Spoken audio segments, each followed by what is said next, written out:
Imagine an HOA so obsessed with curb appeal that they tore down a critical retaining wall, ignoring an engineer's warnings, only to unleash a mountain's wrath on an entire neighborhood. This is the story of how one woman's quest for aesthetic perfection triggered a disaster that no one could ignore, and the dark secret that pushed her to risk it all. Your wall violates our aesthetic standards. Remove it immediately. That's what my HOA demanded before they committed the ultimate act of stupidity. They removed my mountain retaining wall, the only barrier holding back 20 tons of death waiting to slide. 37 years of engineering expertise meant nothing to their pretty vision. They wanted natural beauty over human safety. 3 weeks later, at 1 a.m., the mountain decided to reclaim what was always its own. The sound woke 6 city blocks. The screaming that followed was just the beginning. What I discovered about my HOA that night will make your blood boil. HOA Tragedies exposes the most insane power trips ever. Comment your country. This madness is going global. 5 years ago, I chose my house in Marlow Heights specifically for what most people would call a problem. The back slope. 38 feet of steep terrain that dropped into a canyon, holding back tons of unstable soil, just waiting for the right moment to let gravity take over. Most folks saw a liability. I saw an engineering challenge. After 37 years building bridges, tunnels, and foundations that could withstand earthquakes, a simple retaining wall seemed like a nice retirement project, something to keep my hands busy and my neighbors safe. I spent 3 months designing and building that wall. 10 feet high, 38 feet long, built to county specifications with proper drainage, reinforcement mesh, and a foundation that could hold back a small mountain. Every permit filed, every inspection passed, every safety protocol followed to the letter. The county engineer even complimented my work, saying it was textbook slope stabilization. For 5 peaceful years, that wall did exactly what it was supposed to do. It held back the mountain, protected 6 houses, and gave everyone peace of mind during the rainy seasons. Then Vivian Thorne became our new HOA president. Vivian had an interior design background and what she called a vision for community aesthetic harmony, what I called an obsession with control. She'd moved to our neighborhood 8 months earlier and immediately started talking about elevating the visual standards and creating a cohesive design language. Translation: she wanted everything to look exactly the way she thought it should, and my functional, sturdy retaining wall didn't fit her vision.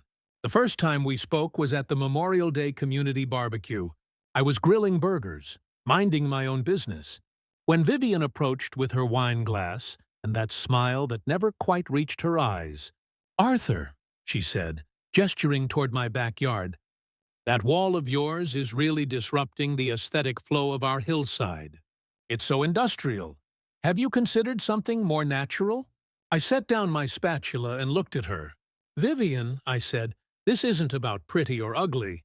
This is about tons of soil that could slide down and take out half the neighborhood." She laughed. Actually laughed. "We have drainage systems," she said. "Modern engineering is overrated. Nature knows how to balance itself." I should have known right then we were heading for trouble. A young neighbor, fresh out of landscape architecture school, chimed in from behind Vivian. "Exactly. Natural landscapes are so much better. They work with the environment instead of fighting against it." I looked at both of them.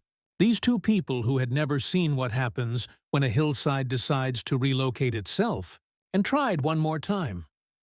"That wall isn't fighting nature," I said. "It's working with physics. Gravity doesn't care about your aesthetic vision." But Vivian had already turned away, dismissing me with a wave of her hand. 2 weeks later, I found the first violation notice tucked under my windshield wiper. "Unauthorized structure detected on property. Immediate compliance required." I stared at that paper for a full minute, then walked inside and pulled out my filing cabinet. Permits, safety reports, soil analysis, inspection certificates. I had everything. I submitted a comprehensive portfolio to the HOA office, complete with photographs, engineering specifications, and a detailed explanation of why that wall was literally keeping their houses from sliding into the canyon. I even included a report from 1998 documenting the soil instability in our area. The HOA ignored everything. 2 weeks later came the late fees. A week after that, the 60-day removal demand. Eleanor Vance, the HOA treasurer, delivered each notice with increasingly apologetic eyes. Eleanor was a quiet woman who always wore flower print cardigans and looked like she'd rather be anywhere else. When she handed me the final removal notice, she whispered, "I think you might be right about the danger. Arthur." She glanced around nervously and didn't finish the sentence. The showdown came at the next HOA meeting. Vivian had prepared a presentation, complete with projected photos of my wall labeled as prime examples of aesthetic violations. She stood at the front of the community center, clicking through slides like she was presenting to a corporate board. "This structure," she said, pointing at a photo of my wall, "represents everything we're trying to move away from. It's harsh, it's intrusive, and it sends the message that we prioritize function over beauty." The room murmured in agreement. These people actually thought aesthetics trumped physics. I stood up from my chair in the back. "That wall holds back tons of soil," I said, my voice carrying across the silent room. "It might be ugly to some of you, but it keeps your homes from sliding into the canyon. I've got soil reports going back 15 years showing this slope is unstable. I've got county permits and safety inspections. What I don't have is any patience for people who think they can vote against gravity." The young neighbor shot back immediately. "You're fear-mongering. Nature balances itself. We don't need some paranoid engineer terrorizing the community with doomsday scenarios." The elderly neighbor, a retired teacher who lived 3 houses down, shifted uncomfortably in his seat. "But what if Arthur's right about the sliding?" he asked quietly. Vivian smiled that political smile again and raised her voice. "Democracy decides everyone, all in favor of requiring Mr. Sterling to remove his unsightly wall structure." Hands went up around the room. The vote was unanimous except for mine. And just like that, my engineering expertise was overruled by people who thought good intentions could stop landslides. I received the final warning on luxury paper with an embossed HOA seal. Eleanor delivered it with guilt written all over her face. As she handed it to me, she whispered, "I know you're right about the safety issues, Arthur, but I'm scared of her. She has ways of making life very difficult for people who don't cooperate." I looked at Eleanor's frightened expression and realized this wasn't just about aesthetics anymore. This was about power, control, and what happens when people get drunk on authority. But what was Eleanor really afraid of? What did she already know that could destroy everything? Type secrets. If you think Eleanor is hiding something darker than we know. I spent the next week doing what engineers do when faced with an impossible situation. I documented everything. Photos from every angle, weather reports from the past 10 years, and historical soil data from the county records office. I pulled out soil composition charts, rainfall absorption rates, and slope stability calculations. My dining room table looked like mission control for a NASA launch. I was building a case that even a blind bureaucrat couldn't ignore.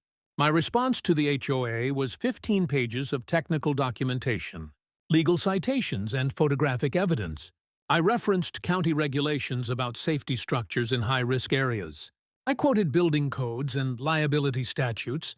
I even included a section about irreversible damage to slope stability, with before and after photos from other neighborhoods where retaining walls had been removed.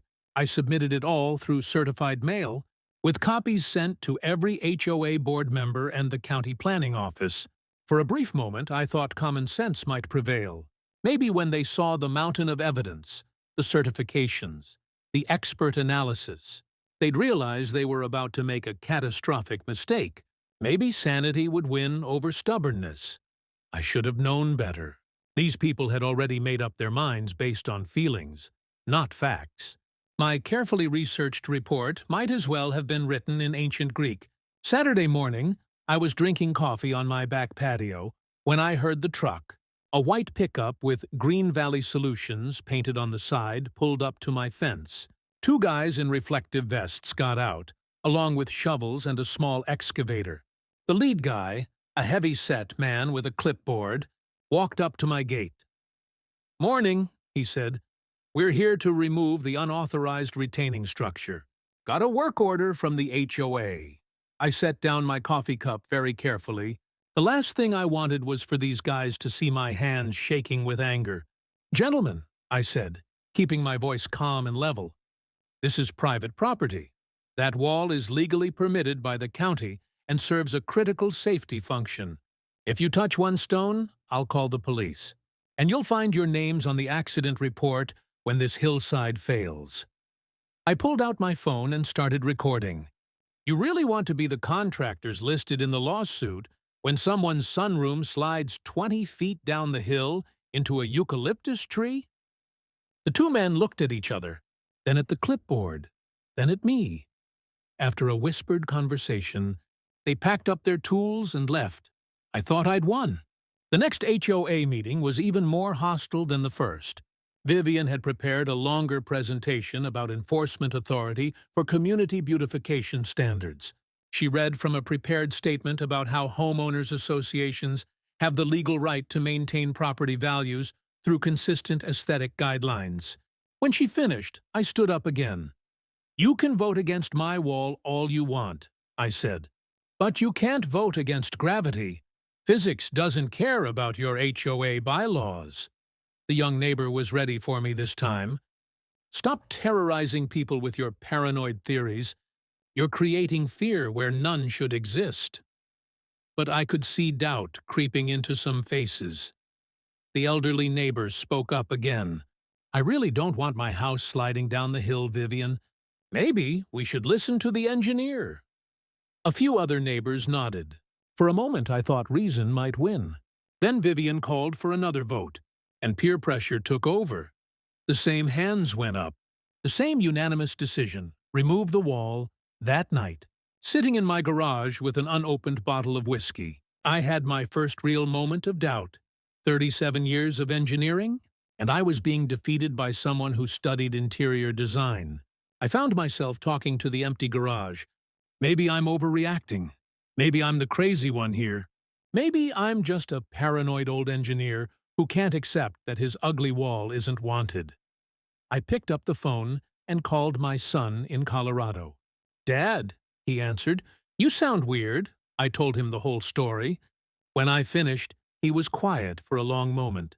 "Dad," he said finally, "remember when you taught me about gravity when I was 6? You said some forces can't be negotiated with. Sounds like you're dealing with people who think they can vote against physics." 2 weeks later, while I was at the dentist getting my teeth cleaned, they struck. I came home to find my side gate hanging open and what looked like a construction war zone in my backyard. The Summit landscape crew had torn through my retaining wall like it was made of cardboard. Stones scattered everywhere, reinforcement mesh torn and twisted, plants uprooted and trampled. 3 guys were loading the last of the debris into a dump truck. I confronted the crew chief, a thin man with nervous eyes who kept glancing toward the street. "Who authorized this?" I demanded. He handed me a work order signed by Vivian Thorne. "We got our instructions, mister. HOA says this structure was failing on its own and creating a safety hazard. We're just cleaning up the dangerous materials." The lie was so blatant I almost laughed. Dangerous materials! Those stones were holding back half a mountain, but the truck was already pulling away, taking 5 years of careful engineering with it. I called the police, filed a trespassing report, and contacted my insurance company. I took photos of everything, documented the damage, and started building a legal case. But deep down, I knew the real damage wasn't to my property. It was to the stability of the slope itself, standing in the wreckage of my wall. I could already feel something different about the ground beneath my feet. The soil felt looser, somehow, like something that had been held tightly in place was now free to move. That night, I stood at my back window, watching the disturbed earth. There was an unnatural pooling of water where there should have been drainage.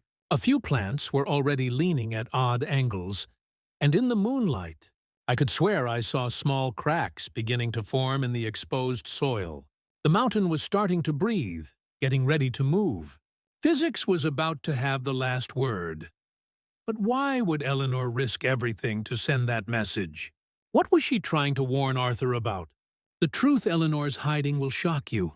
HOA Tragedies brings you the most insane HOA revenge stories.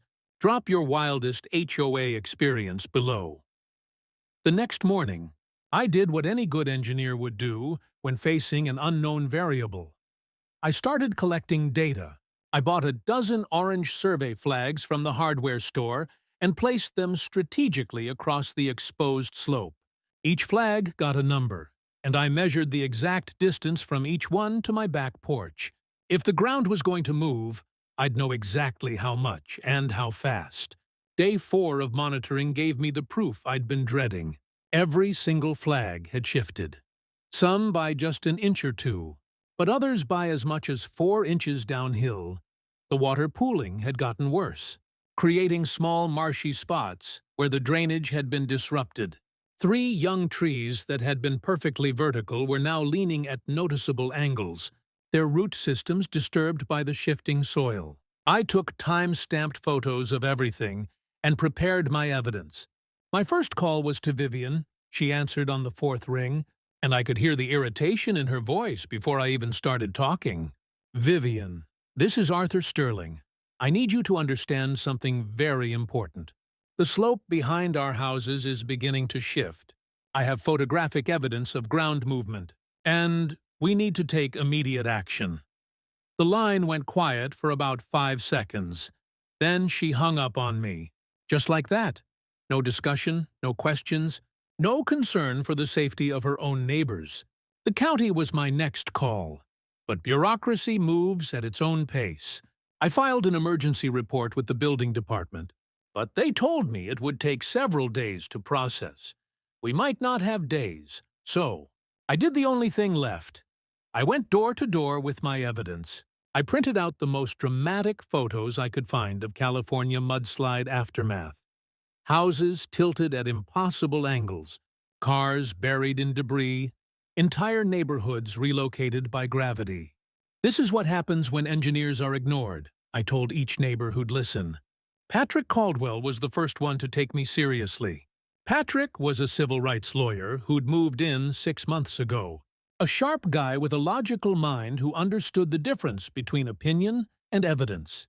When I showed him my survey flag measurements and explained the physics of slope failure, he studied everything carefully. "You're not the type to lie about something like this," he said finally. "What do you need from me?" Having one ally felt like a small victory, but I needed more. The young neighbor was a different story entirely. When I knocked on her door with my evidence, she opened it just wide enough to glare at me. "I'm not listening to any more of your fear-mongering," she said. "You're making everyone panic over nothing. Vivian explained how you're trying to manipulate people into accepting your ugly wall.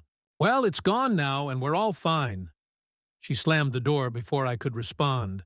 Some people, I realized, would rather be right than alive.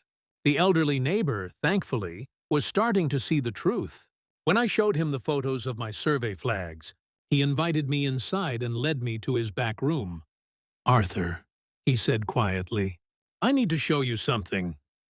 He placed a marble on his hardwood floor near the back wall.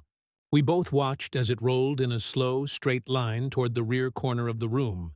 "Started happening 3 days ago," he said. "The whole floor is tilting toward the hillside. That's not normal, is it?" Eleanor's visit came that same evening. She knocked on my door just after sunset, looking around nervously like she was being watched. When I let her in, she was wringing her hands and clearly agitated. "Arthur," she said, "I think you're right about the danger. There are things, communications, you should know about, internal emails that show." She stopped herself and looked around my living room like it might be bugged. "What kind of communications, Eleanor?" I asked gently. She shook her head frantically. "I can't. She made me promise never to tell anyone. But Arthur, people could die. What am I supposed to do? I could see the war going on behind Eleanor's eyes, the battle between her fear of Vivian and her conscience. Eleanor, I said, you could save lives. What's your conscience worth? She started crying, quiet tears that she wiped away with her flower-print sleeves. She has ways of destroying people who cross her, Arthur. You don't understand what she's capable of.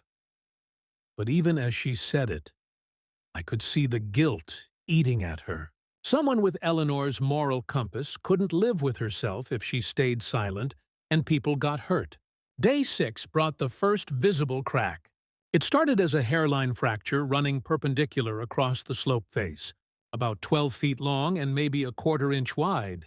But in geological terms, surface cracks are like the tip of an iceberg. They represent massive pressure changes happening deep underground. I photographed it from every angle and immediately emailed the county. Urgent. Ground starting to slide. Visible surface fracturing detected. Request immediate inspection. The local news showed mild interest when I called them, but they wanted expert confirmation before running a story. We can't just take one resident's word about geological instability, the assignment editor told me. Do you have any official statements from county engineers? I didn't. Not yet. But I knew those statements were coming. Whether the bureaucrats wanted to issue them or not, physics doesn't wait for paperwork. That night, my phone buzzed with an anonymous text message. I have something you need to see, but I'm terrified. She made me promise to never tell anyone. The number was blocked, but I knew who had sent it. Eleanor had made her choice. Her conscience had finally won the war against her fear. Or maybe she'd realized that some promises aren't worth keeping when lives are on the line. I texted back, when and where? The response came immediately. Tomorrow night, after she goes to her book club, come to the park entrance. I'll find you. I stared at my phone for a long time, wondering what Eleanor was going to show me. What kind of evidence could make someone as frightened as Eleanor risk everything? And why was she so terrified of Vivian finding out? Type betrayal if you think Eleanor has been planning this moment all along. At 6:04 in the morning on a Tuesday, I was awakened by the sound of heavy machinery through my bedroom window. I could see an excavator and 2 dump trucks parked at the base of the slope. The Summit landscape crew was back, but this time they weren't just cleaning up debris. They were actively digging into the hillside with a small bulldozer, tearing away vegetation and destabilizing what little natural slope support remained. I grabbed my phone and started recording everything. "Hey!" I shouted as I ran outside in my bathrobe. "What do you think you're doing?" The crew chief, the same nervous guy from before, looked up from his clipboard. "We got orders to level everything out so it looks uniform," he said. "Can't have an uneven slope face. Looks unprofessional." I stared at him in disbelief. "Do you have permits for this excavation? Any engineering oversight? Erosion control measures?" He shrugged. "We just follow orders, mister. Take it up with the lady who hired us." That's when I saw Vivian's car parked across the street. She was sitting behind the wheel, watching the operation like a general surveying a battlefield. I marched over and knocked on her window. When she rolled it down, I could see the stress written all over her face. Dark circles under her eyes, fingernails bitten down to nubs, a slight tremor in her hands. "Vivian," I said, trying to keep my voice level, "you need to stop this right now. You're destabilizing the entire slope. People are going to get hurt." Her response shocked me. Instead of the usual political smile and dismissive attitude, she looked almost desperate. "Stop asking questions," she snapped, her voice cracking. "It'll be fine. We've gone too far to turn back now."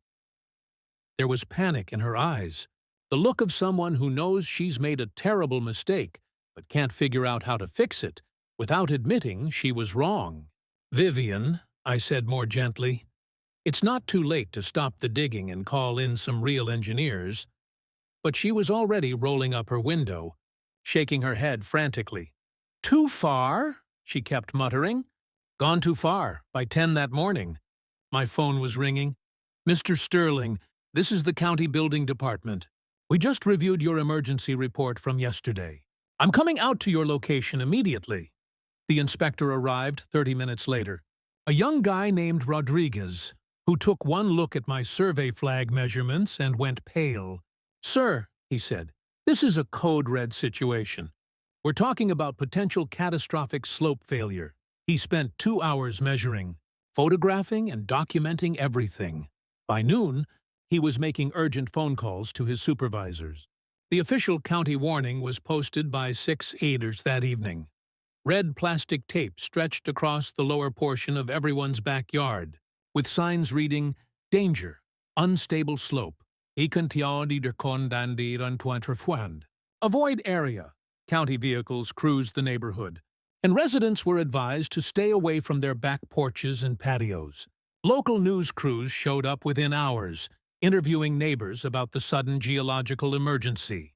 Suddenly, my warnings didn't seem so paranoid anymore. But the community reaction split right down the middle. Half the neighbors started sandbagging their foundations and making emergency evacuation plans. The other half, led by the young neighbor, organized a petition supporting Vivian. We won't be terrorized by one paranoid engineer and his government bureaucrat friends, she declared to a news camera. This is about property rights and community self-determination. Somehow, basic physics had become a political issue. The elderly neighbor invited me over that evening to show me something disturbing. His house was built in 1973, solid construction on a concrete foundation. But when he placed that marble on his back room floor, it didn't just roll toward the slope, it actually picked up speed as it went. The whole house is tilting, he said quietly. My wife thinks I'm imagining things, but the bathroom door won't stay closed anymore. It swings open by itself. I took measurements with my level. The floor was off by almost 2 degrees. In structural terms, that's catastrophic. Around 10 that night, I heard the sound that every engineer dreads, a deep rumbling noise that seemed to come from inside the earth itself, like the planet was clearing its throat. I ran outside just in time to see a 6-foot section of the exposed slope sliding downhill. Taking a young pine tree and Vivian's expensive irrigation system with it, the slide lasted maybe 10 seconds, but it left a scar in the hillside that looked like an open wound. I recorded everything and immediately shared the video with the county, the news stations, and every neighbor I could reach. That's when my phone rang. Eleanor's voice was barely a whisper. Arthur, she knew this would happen. I have proof. My heart started pounding. What kind of proof, Eleanor? There was a long pause. Emails, internal communications from before any of this started. She made me swear on my mother's grave never to show them to anyone. But after seeing that slide tonight, another pause. Eleanor, I said as gently as I could, you could save lives. What would your mother want you to do? I've been keeping something since the beginning, she said finally. Something that shows she knew exactly what would happen if that wall came down. But you have to promise to protect me if I show you. She has ways of destroying people who cross her, Arthur. Ways you can't imagine.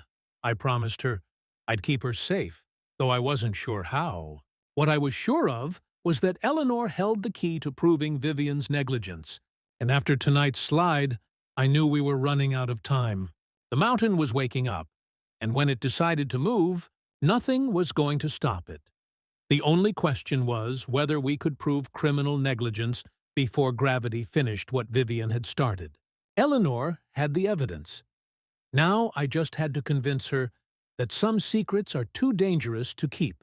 What had Eleanor been hiding from day one, and what was about to happen that would change everything forever? You won't believe what Eleanor reveals next. HOA Tragedies exposes the craziest power trips you've ever seen. What's the worst abuse of power you've witnessed? Week 8 began with me distributing emergency evacuation flyers to every house in the neighborhood. I designed them like those earthquake preparedness guides, with simple instructions. Keep flashlights ready, identify safe rooms away from the slope, have emergency supplies packed. Most neighbors took them politely, but I could see the division in people's faces. Half looked grateful for the practical advice. The other half looked at me like I was the neighborhood crazy person spreading panic over nothing. The cracks had spread beyond my original survey area. The elderly neighbor called me over to see fractures running across his backyard patio. "It's not just the house tilting anymore," he said, placing his marble on the concrete. "Watch this." The marble didn't just roll. It practically raced toward the back fence, gathering speed as it went, inside his house. Cabinet doors hung open at odd angles, and the hardwood floors had visible gaps where the boards had shifted. "My wife wants to call our daughter. Maybe stay with her for a few days," he said. "Think that's being too careful?" I looked at his tilted floors and told him it was the smartest thing he could do. Patrick had been busy building our legal case, but the evidence we really needed was still locked in Eleanor's guilty conscience. "She's terrified," he told me. "I tried approaching her about testifying, but she practically ran away from me." What kind of hold does this Vivian woman have over people? I was about to find out. That afternoon, while digging through my mail, I found something that made my blood run cold. An envelope addressed to Marlow Heights resident had been thrown in my trash by mistake. The return address was a law firm in the city. Inside was a confidential safety report, dated 3 months earlier, a geological assessment commissioned by the HOA and signed by a licensed civil engineer. The conclusion was crystal clear. Recommend maintaining all existing slope stabilization structures. Removal of retaining walls could result in catastrophic slope failure. Vivian had hired an expert, gotten the answer she didn't want to hear, and buried the report. She'd known all along that removing my wall was dangerous. She'd done it anyway. Eleanor confirmed everything when I showed her the report. She made me promise never to tell anyone about that, Eleanor said, tears streaming down her face. She said if anyone found out we'd commissioned a study and ignored it, the liability would destroy the HOA and ruin everyone's property values. She made me swear on my mother's grave that I'd never mention it. But Eleanor had been living with the guilt for months, watching the slope deteriorate while knowing people's lives were at risk. I couldn't sleep, Arthur. Every night I'd lie awake thinking about children playing in those backyards. As the weather forecast predicted heavy rain for the weekend, I made a decision that my family later called either heroic or stupid, depending on their mood. Instead of evacuating like any sane person would do, I stayed to monitor the situation. I set up a battery-powered emergency radio system and positioned myself as an early warning system for the neighborhood. If the slope was going to fail catastrophically, I wanted to be there to sound the alarm. Someone needed to be watching when the mountain decided to move. Friday evening brought the first round of steady rain. Not a downpour, just persistent precipitation that soaked into the already unstable soil. Around 10 that night, I heard a sound I'll never forget. A wet, sliding noise followed by a crash. The elderly neighbor's garden shed had partially collapsed as the ground beneath it gave way. A section of his backyard, maybe 15 feet wide, had slumped toward the canyon, taking his tool shed and prize rose bushes with it. I immediately broadcast on the emergency radio. "Everyone evacuate. Anyone near the slope needs to leave now." The young neighbor, who'd been live streaming the whole event on her phone, captured my warning and the immediate aftermath. "Nobody listened to Arthur," she shouted into her camera as emergency vehicles arrived. "Look what's happening. The engineer was right." For the first time since this nightmare began, I felt a grim satisfaction. Sometimes being right isn't about ego. It's about saving lives. But my satisfaction was short-lived. The worst was yet to come. At 10:02 in the morning, I was awakened by a sound like the end of the world. Not thunder, not an earthquake, but something that combined the worst elements of both. The sound of 20 tons of soil, rocks, and vegetation suddenly deciding that gravity was stronger than whatever had been holding them in place. Through my back window, I watched in horror as the entire central section of the slope collapsed in a cascading failure that lasted almost 30 seconds. The community park simply vanished, swallowed by a moving river of mud and debris.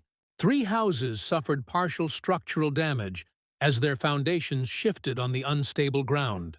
One house, a beautiful craftsman built in the 1920s, tilted at such an angle that its front porch was almost level with the second-story windows. But the worst sight was the red house at the end of the street. I could see lights on inside and knew the elderly couple might be trapped. I didn't think. I just ran. Grabbing my emergency flashlight and climbing gear, I made my way through the devastation toward the red house. "There's still someone in there," I shouted to the first responders who were just arriving. The house was tilted but structurally sound enough to enter carefully. I found the couple huddled in their front bedroom, confused and frightened, but uninjured. Getting them out safely took 20 minutes of careful maneuvering, but they suffered nothing worse than some bruises and the trauma of watching their neighborhood disappear in the dark. But it was what happened next that gave this story its title. At exactly 10:02 that morning, as emergency lights illuminated the devastation and neighbors emerged from their houses in shock, someone found Vivian. She was walking barefoot through the mud and debris in her pajamas, her hair disheveled and her eyes completely vacant. When the first paramedic approached her, she just kept mumbling the same thing over and over. "I said it would be fine. It would be fine. I told everyone it would be fine." Then, as the full scope of the disaster became clear in the emergency lights, as she saw houses tilted at impossible angles and a neighborhood transformed into a geological nightmare, Vivian Thorne released a scream that woke up everyone within 6 blocks. It wasn't anger or frustration. It was the sound of someone's sanity snapping under the weight of their own catastrophic decisions. The scream echoed off the canyon walls and seemed to go on forever, a primal howl of recognition that her aesthetic vision had destroyed everything she'd claimed to be protecting. By sunrise, Vivian had vanished. No forwarding address, no explanation, no attempt to face the consequences of what she'd done. The county posted unsafe to occupy signs on 3 houses, and the Red Cross set up an emergency shelter at the community center. Local news crews swarmed the area, interviewing survivors and documenting the damage. But the person responsible for it all had disappeared into the night, leaving behind only the memory of that terrible scream.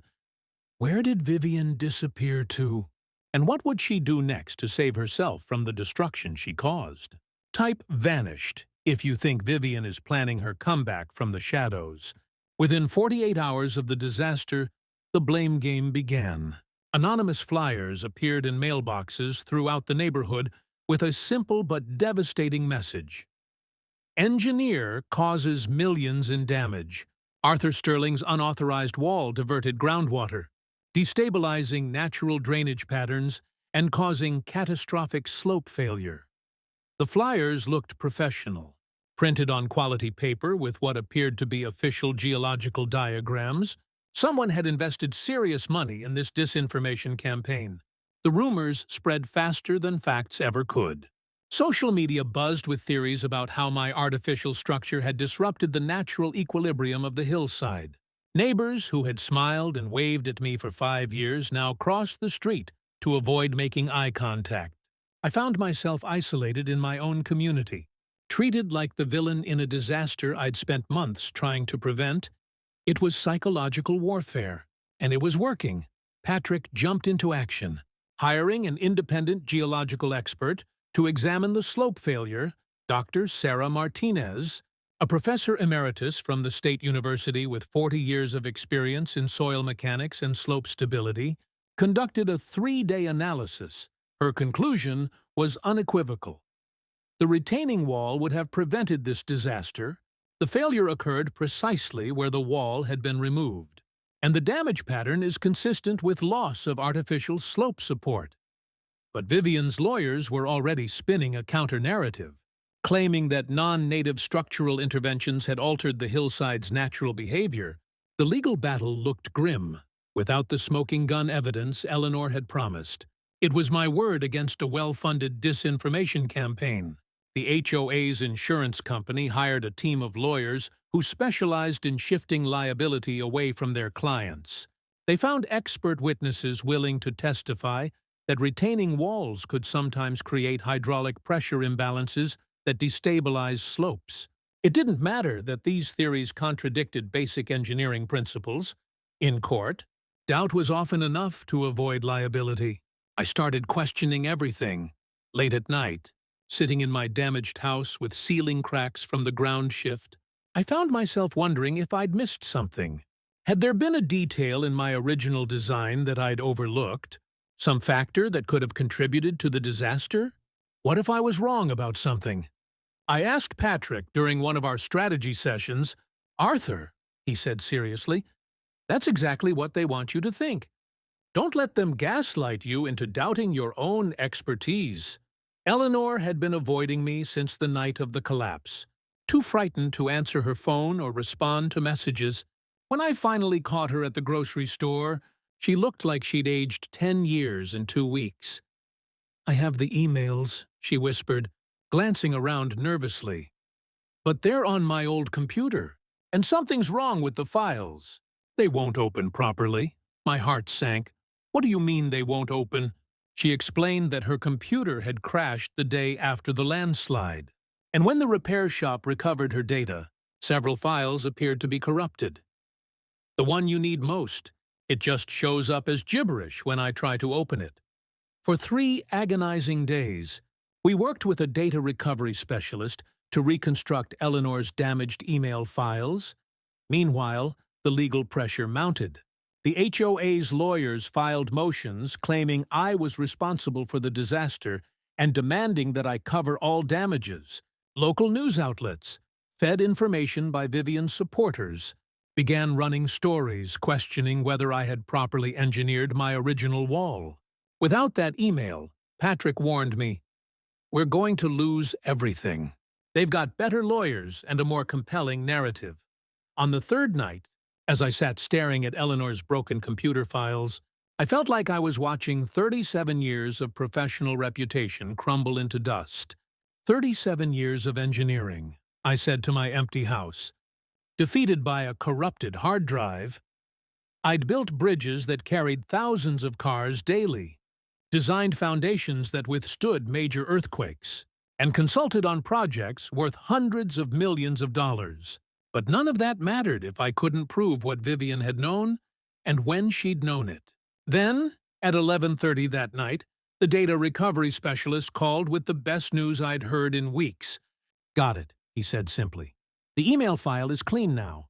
You're going to want to read this right away." I drove to his office in my pajamas, not caring how I looked.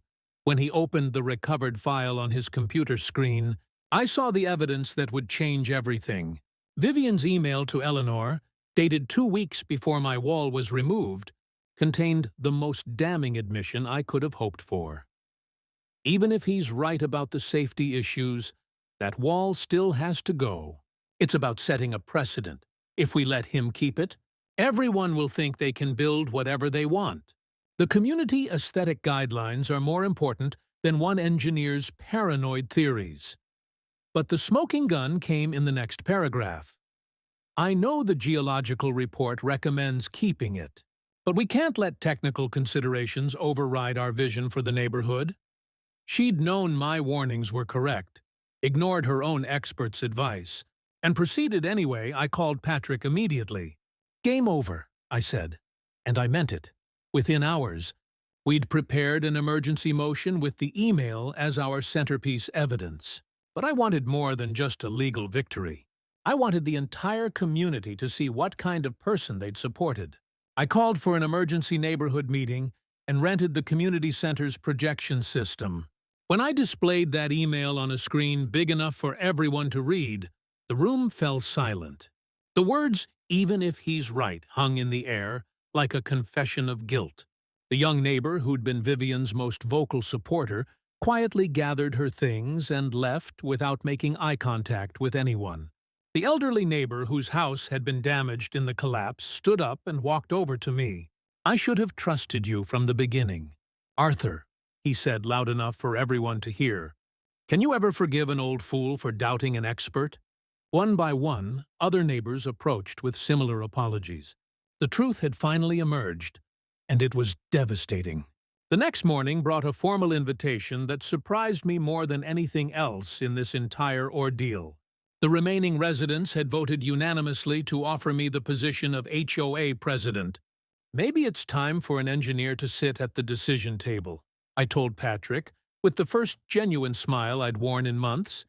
But would Arthur's victory be permanent? Or was there one final twist that could destroy everything he'd fought for? The ending will leave you speechless. HOA Tragedies reveals what happens when the good guys actually win. Share your ultimate justice moment below. 2 months after the collapse, I found myself standing at a podium in the county administrative building, presenting my case to a room full of engineers, planners, and elected officials. I'd prepared a simple demonstration using children's building blocks and a small ramp to show exactly how retaining walls work and what happens when they're removed. Sometimes the most complex engineering principles can be explained with the simplest tools. When I finished, the chief county engineer asked the question I'd been waiting for. "Mr. Sterling, why weren't you on the HOA board from the beginning?" The room erupted in laughter when I answered, "I offered to serve multiple times. They said I was too technical." It was the kind of irony that writes itself, a community rejecting technical expertise in favor of aesthetic opinions, then suffering the predictable consequences. The county's official statement, issued that afternoon, was unambiguous. The structural collapse was a direct result of unauthorized removal of a permitted retaining wall. The disaster could have been prevented if proper engineering protocols had been followed. The legal aftermath was swift and decisive. The HOA was completely dissolved through a combination of lawsuits, insurance claims, and financial liability that exceeded its ability to function. Vivian never returned to face the music, and without her testimony, criminal charges were impossible to pursue. But civil liability was another matter entirely. Every damaged homeowner received full compensation, funded by the HOA's insurance and supplemented by Vivian's seized assets. Justice isn't always perfect, but sometimes it's sufficient. Accepting the HOA presidency felt like stepping into a completely different organization. My first act was to eliminate all aesthetic-based restrictions and replace them with safety-focused guidelines. Instead of debating paint colors and garden designs, we formed a technical advisory committee that reviewed any project with potential structural or safety implications. The transformation was remarkable. Neighbors who had barely spoken to each other began collaborating on practical improvements that benefited everyone. I used my settlement money to rebuild the retaining wall, but this time I added something special along the top of the structure. I installed stone benches where people could sit and enjoy the view of the canyon safely. At the base of the wall, I placed a small bronze plaque that read simply, "In memory of a lesson, listen to the builders." It wasn't about ego or vindication. It was about ensuring that future residents would understand the importance of respecting expertise over opinions. The personal moments meant more to me than any legal victory. 3 months after the disaster, my son brought my 8-year-old granddaughter for a visit. I taught her about gravity and slope stability using a simple demonstration with a marble and a cardboard ramp. "Why didn't people listen to you, Grandpa?" she asked with the directness that only children possess. I thought carefully before answering. "Sometimes people are more afraid of being wrong than being right, sweetie. And sometimes they confuse what they want to be true with what actually is true." The neighborhood transformation was visible everywhere. Vivian's former meditation garden, which had been more about appearance than function, became a thriving community vegetable garden where neighbors shared tools, seeds, and harvest. The rigid Christmas light restrictions were gone, replaced by a wonderfully chaotic display of individual creativity. Some houses went all out with elaborate displays. Others kept it simple, but every decoration reflected the personality of its owner rather than committee-approved uniformity. What surprised me most was how people began seeking my advice before making changes to their properties. Not because I was the HOA president, but because the disaster had taught everyone the value of consulting someone who actually understood structural engineering. Simple conversations that prevented problems became routine. "Arthur, I want to add a deck. What do I need to know about the foundation?" These weren't formal consultations, just neighbors helping neighbors with practical knowledge. 4 months after taking over as president, I received an email that reminded me this story was far from over. The subject line read, "Regional HOA Reform Committee. We need your expertise." The message explained that communities across 3 counties were dealing with similar problems. HOA boards making decisions without proper technical knowledge. Homeowners suffering the consequences of aesthetic priorities overriding safety concerns. They wanted my help developing new standards and training programs. I showed the email to Patrick over coffee at our local diner. "Think you'll run for city council next?" he joked. But as I looked out the window at our rebuilt neighborhood, where children played safely in yards protected by proper engineering and neighbors cooperated instead of competing, I realized the work was just beginning. There were probably hundreds of Vivian Thorns out there, making aesthetic decisions about structural issues they didn't understand. Eleanor stopped by that evening with a plate of homemade cookies and an apology she'd been practicing for months. "You saved my soul, Arthur," she said simply. "I was so afraid of standing up to her that I almost let people die. Thank you for showing me that some promises aren't worth keeping." Eleanor had volunteered to testify at Reform Committee hearings, sharing her experience of being intimidated into silence by an authoritarian board member. Her courage inspired other treasurers and secretaries to speak up about similar experiences.